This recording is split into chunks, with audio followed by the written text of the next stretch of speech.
আলাইকুম। আমি মোহাম্মদ রেজাল হলাদার আপনাদের সাথে আছি। সুপ্রিয় দর্শক, চূড়ান্ত পর্যায় পে স্কেল যেমন হচ্ছে বেতন কাঠামো, আপনারা জানেন যে অনেক দিন যাবৎ এই সরকারি কর্মকর্তা কর্মচারীদের যে পে স্কেল সেটা আটকা পড়ে গেছে। বিগত 11 বছর ধরে তারা খুব চেষ্টা চালিয়ে যাচ্ছে, একের পর এক চেষ্টা, এবং প্রত্যেকটা চেষ্টাই তারা ব্যর্থ হচ্ছে। যাই হোক, যখন তারা প্রথম চেষ্টা করে সাবেক প্রধানমন্ত্রী শেখ হাসিনার টার্মে 2011 থেকে তারা কর্মসূচি এবং বিভিন্ন আন্দোলন করার চেষ্টা করে, কিন্তু প্রত্যেকটা আন্দোলনই সরকার তাদের ব্যর্থ করে দেয়। যাই হোক, তারপর যেহেতু 2024 সালে ছাত্র জনতার গণ অভ্যুত্থানে সাবেক প্রধানমন্ত্রী শেখ হাসিনা দেশ ছেড়ে পালিয়ে যায়, তারপর বাংলাদেশের দায়িত্ব নেন অন্তর্বর্তীকালীন সরকার ডক্টর মোহাম্মদ ইউনূস। তিনি দায়িত্ব নেওয়ার পর সমস্ত সরকারি কর্মকর্তা কর্মচারীরা তাদের একটাই দাবি, যেন পে স্কেল খুব দ্রুত দেওয়া হয়।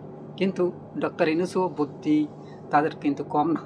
তিনি ডক্টর পাস করেছেন এমনি এমনিই না, তিনিও অনেক কৌশল বিনিময় করে তার মেয়াদটা শেষ করে। যাই হোক, তিনি 6 মাসের জন্য একটা ডেট লাইন করে দেয়, 23 সদস্য বিশিষ্ট একটা কমিশন গঠন করে দেয়। সেই কমিশন সব কাগজপত্র মানে 6 মাস শেষ করে যখন কাগজপত্র দেয়, তখন হয় 2026 সালের আপনারা জানেন যে ফেব্রুয়ারির প্রথম দিক দিয়ে। এরপরই চলে আসে 2026 সালে আপনারা জানেন যে ফেব্রুয়ারি মার্চে নির্বাচন। সেই নির্বাচনের পর যখন সরকারি কর্মকর্তা কর্মচারীরা সরকারকে চাপ প্রয়োগ করে, অন্তর্বর্তীকালীন সরকারকে, তখন তারা বলে যে এখন নির্বাচনের আগে আসলে পে স্কেলটা দেওয়া সম্ভব নয়, এরকম আর কি তারা বলে। যাই হোক, সে যুক্তিটাও তারা মেনে নেয় এবং অন্তর্বর্তীকালীন সরকার বলে দেয় যে পে স্কেলটা আসলে দেবে আপনার পরবর্তী নির্বাচিত সরকার, এবং নির্বাচিত সরকারও এসে একটা বিশাল সমস্যায় পড়ে যায়। সেই সমস্যাটা হলো অর্থনৈতিক সংকট। হঠাৎ করে আপনারা জানেন যে মধ্যপ্রাচ্যে কিন্তু যুদ্ধ বেজে যায়, যুক্তরাষ্ট্র, ইরান এবং ইসরায়েল, এই 3 দেশ মিলে একটা যুদ্ধ চলে যায় এবং হরমুজ প্রণালী আপনারা জানেন যে বন্ধ করে দেয় ইরান। হরমুজ প্রণালী বন্ধ করার পর সারা বিশ্বে তেলের একটা অর্থাৎ জ্বালানি সংকট দেখা দেয়। এই কারণে এশিয়া মহাদেশে অর্থনৈতিকভাবেও একদম সমস্যা দেখা দেয়। দেখেন, এই তেল দিয়ে শুধু জ্বালানি সংকটই না, এই তেল কিন্তু আপনার প্রত্যেকটা অঙ্গ প্রত্যঙ্গ অর্থাৎ ব্যবসায়িক প্রত্যেকটা ক্ষেত্রের সাথে কিন্তু তেল জড়িত। যেমন একটি উদাহরণ দেই, যেমন একটা গাড়ি কিতে চলে, তেলে চলে। এখন এই তেলে যেহেতু গাড়িটা চলে, এই গাড়িটা কি করে, যেমন আপনার তরু তরকারি আমদানি করে বা আনে নাকি, বা রপ্তানি করে। এখন এই রপ্তানি করতে তেলের দাম যদি বৃদ্ধি করা হয়, তাহলে কি করবে? তাহলে কি হবে? তাহলে ওই তরকারিটা দেখা গেছে আপনার যে জায়গায় 10,000 টাকা ভাড়া, ওটা যদি 15,000 বা 12,000 টাকাও রাখে, তাহলে কিন্তু ওই যে তরকারি বা সবজিগুলো আনবে, যে যে আনবে, কিরাই করে আনবে, তারও ক্যারিং খরচা বেড়ে যায়। অতএব সে আরও বেশি দামে তার ওই তরকারিটা বিক্রি করা লাগে। এরকম প্রত্যেকটা কাজের ক্ষেত্রে কিন্তু জ্বালানি যে সমস্যা সেটা কিন্তু তৈরি হয়। আপনারা জানেন সব কিছুর সাথে কানেক্টেড। যাই হোক, এটা কিন্তু অর্থনৈতিক সাথেও কানেক্টেড হয়ে যায় যে কোনো উপায়ে। এখন এই সরকার নির্বাচিত হওয়ার পরই আপনারা জানেন যে মধ্যপ্রাচ্যে যুদ্ধ বাজে। এই যুদ্ধের কারণে কিন্তু আপনারা জানেন যে পে স্কেলটা পিছিয়ে পড়ে। এখন সরকার যদিও পে স্কেলটা আসলে ধাপে ধাপে তারা দিতে চাচ্ছে, অর্থাৎ বাস্তবায়ন করবে খুব শীঘ্রই। তবে দেখি পত্রিকায় কী লিখেছে, আপনাদের সাথে শেয়ার করি, পরে আবার বিশ্লেষণ করব। দেখেন, সরকারি চাকরিজীবীদের জন্য দীর্ঘ প্রতীক্ষিত নবম পে স্কেল বাস্তবায়নের প্রক্রিয়া চূড়ান্ত পর্যায়ে পৌঁছেছে। পুনর্গঠিত 3 বেতন কমিটির জমা দেওয়া সুপারিশের বেতন কাঠামোতে বড় ধরনের পরিবর্তনের প্রস্তাব করা হয়েছে। বিশেষ করে জীবনযাত্রার ব্যয় ও মুদ্রাস্ফীতির সঙ্গে সামঞ্জস্য রেখে সর্বনিম্ন বেতন 20,000 টাকা নির্ধারণের সুপারিশ করা হয়েছে। দেশের আর্থিক চাপ বিবেচনা নিয়ে এই নতুন কাঠামো ধাপে ধাপে বাস্তবায়নের পরিকল্পনা করছে সরকার। সংশ্লিষ্ট সূত্রে জানা গেছে 2026-2027 অর্থ বছরের বাজেটের নতুন পে স্কেলের জন্য বিশেষ বরাদ্দ রাখার নীতিগত সিদ্ধান্ত নেওয়া হয়েছে। প্রাথমিক ধাপে সরকারি চাকরিজীবীদের মূল বেতন বৃদ্ধি করা হবে। এরপর দ্বিতীয় পর্যায়ে চিকিৎসা, যাতায়াত ও টিফিন সহ অন্যান্য ভাতা বাড়ানোর পরিকল্পনা রয়েছে।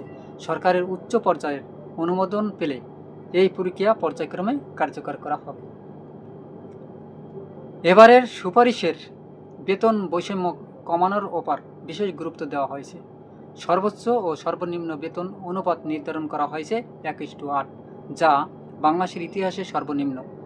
1973 সালের প্রথম বেতন কমিশনে এই ব্যবধান ছিল 1:15.4 এবং সর্বশেষ 2015 সালের অষ্টম পে স্কেল ছিল 1:9.4। অর্থাৎ প্রস্তাবিত কাঠামো বাস্তবায়িত হলে নিম্নবিত্ত ও উচ্চবিত্ত কর্মচারীদের বেতন ব্যবধান অনেকটাই কমে আসবে। প্রস্তাবিত স্কেল অনুযায়ী 20তম গ্রেডের একজন কর্মচারীর বর্তমান মূল বেতন 8,250 টাকা থেকে বেড়ে 20,000 টাকা হবে। বর্তমানে ঢাকা সিটি কর্পোরেশন এলাকায় এই গ্রেডের একজন কর্মচারী ভাতাসহ সব মিলে 16,950 টাকা পেলেও নতুন কাঠামোতে তা 41,908 টাকায় উন্নতি হতে পারে। একইভাবে 19তম গ্রেড থেকে প্রথম গ্রেড পর্যন্ত প্রতিটি স্তরেই উল্লেখযোগ্য হারে বেতন বৃদ্ধির সুপারিশ করা হয়েছে। তবে ভারসাম্য রক্ষার স্বার্থে উচ্চ গ্রেডের কর্মকর্তাদের বেতন বৃদ্ধির হার কিছুটা সীমিত রাখা হতে পারে। এই ক্ষেত্রে আমার কিছুটা বিশ্লেষণ আছে। সুপ্রিয় দর্শক, দেখেন, যারা উচ্চ পর্যায়ের বেতনধারী আছেন, যেমন যদি তাদের বেতন মনে করেন 78,000 টাকা হয়, তাহলে তাদের বেতন গিয়ে দাঁড়াবে কিন্তু 3 লাখের কাছাকাছি। আবার যাদের মনে করেন 1.5 লাখ বেতন, তাদের 3 লাখ পাবে। মানে যেই বেতনটা ওটার কিন্তু সব কিছু ভাতা মিলিয়ে, উৎসব ভাতা, এই ভাতা, টিফিন ভাতা, সেই ভাতা, সব চিকিৎসা ভাতা এবং আরও সব ভাতা মিলিয়ে তাদের বেতন প্রায় 1.5 লক্ষ যাদের হবে, তাদের 3 লাখ। এখন এখানে একটা কথা আছে, যাদের বেতন একদম সর্বনিম্ন স্তরে আছেন, অর্থাৎ 20,000 টাকা আমি ধরি, একটা স্কেলের কি ধরি, তারা পাবেন 40,000 টাকা মনে করেন। তাদের বাড়ানো হবে মনে করেন 142%, ঠিক আছে, আমি মানি। কিন্তু যাদের উচ্চ পর্যায়ে অর্থাৎ বেশি টাকা বেতন, তাদের আমার মনে হয় 60 থেকে 70% দিলেই মনে হয় এনাফ। মানে তাহলে কিন্তু সামঞ্জস্যটা কিছুটা আর কি মিলে। এখন যাই হোক, এটা আসলে সরকারের ব্যাপার। তবে আমি যেটা মনে করেছি, এটা যদি হয় হয়তো বা আরও কিছু বাড়াতে পারে, যেমন 70% বা 80% হাইয়েস্ট, এর উপরে দিলে তাহলে কিন্তু বৈষম্যটা বেশি দূর হবে না। যাই হোক, নিম্ন গ্রেডের কর্মচারীদের জন্য প্রচলিত যাতায়াত ভাতা, টিফিন ভাতা, ধোলাই ভাতা ও ঝুঁকি ভাতা পূর্ণ নির্ধারণের প্রস্তাব দেওয়া হয়েছে।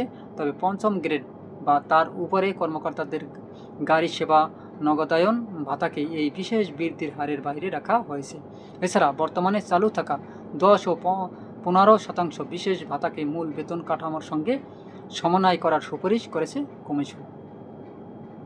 2015 সালের সর্বশেষ অষ্টম পে স্কেল ঘোষণার পর দীর্ঘ 11 বছর পেরিয়ে গেছে। 2024 সালের রাজনৈতিক পরিবর্তনের পর অন্তর্বর্তী সরকার নতুন পে কমিশন গঠন করেছিল। জাতীয় সংসদ নির্বাচনের আগে কমিশন তাদের এই বিস্তারিত রূপরেখার সরকারের কাছে জমা দেয়। অর্থ মন্ত্রণালয় সংশ্লিষ্ট কর্মকর্তারা জানিয়েছে, সচিব কমিটি বর্তমানে সুপারিশগুলো গভীরভাবে পর্যবেক্ষণ করেছে এবং আগামী বাজেটের এর প্রতিফলন ঘটার জোরালো সম্ভাবনা রয়েছে। সুপ্রিয় দর্শক, আপনারা কি মনে করেন, আসলে এই পে স্কেল কি দ্রুত বাস্তবায়ন হবে, না আরও বেশি সময় লাগবে বলে আপনি মনে করেন? আপনার মতামত অবশ্যই কমেন্টে জানান এবং ভিডিওটি ভালো লাগলে আরএস বাংলা নিউজ 24-কে সাবস্ক্রাইব করুন। এরকম নতুন নতুন ভিডিও পেতে বেল বাটন অন করুন, কারণ আমার এই চ্যানেলে সবসময় নিউজ বিশ্লেষণ করা হয় এবং আপনারা জানেন রাজনৈতিক বিষয়ে কিছু আলোচনা করা হয় এবং সারা বাংলাদেশ ও বিশ্বের যে গুরুত্বপূর্ণ এবং ভাইরাল নিউজ, সেটা আমার এই চ্যানেলের মাধ্যমে আপনাদের সাথে উপস্থাপন করি। যাই হোক, সুপ্রিয় দর্শক, ভালো লাগলে লাইক ও শেয়ার করে সবাইকে দেখার সুযোগ করে দিন। আজ এ পর্যন্তই। আসসালামু আলাইকুম ওয়া রাহমাতুল্লাহি ওয়া বারাকাতুহু।